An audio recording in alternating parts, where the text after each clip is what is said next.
Hey, good morning, church. A quick thought from today's one-year Bible reading, New Testament portion, Matthew chapter 25. Let's talk about the parable of the stock market investors.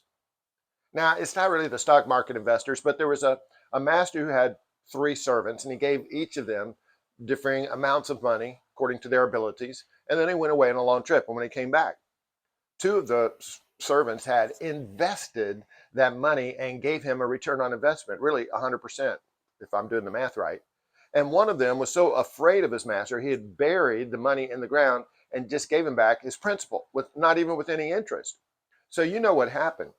The master was pleased with the two investors, but he was displeased with the hoarder. So what are we to take from this? I'll tell you what I take from this. Your life and my life is an investment from God. God has made an investment in us of life. You have one. I have one. That's the treasure.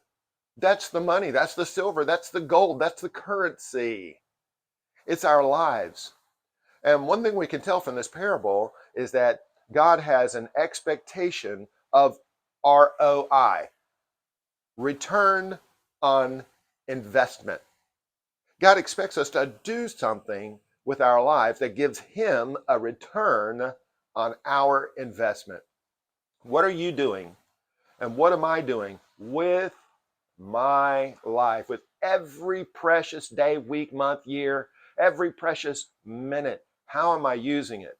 Am I spending it? Am I wasting it? Or am I investing it? Investing it in kingdom priorities. Am I renewing my mind? Am I presenting my body as a living sacrifice? Am I serving other people and thereby serving Christ? Am I loving others? Am I cultivating the love of God, my primary relationship? What am I reading? What's going into my eyes? What's going into my ears? What's coming out of my mouth?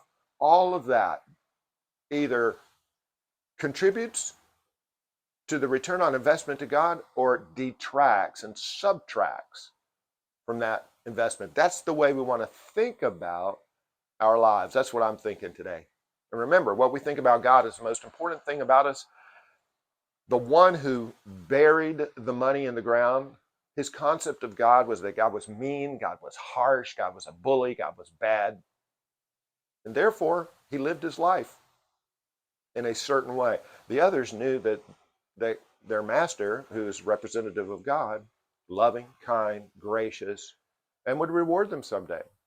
So another thing is have a right concept of God. That's what I'm going to try to do.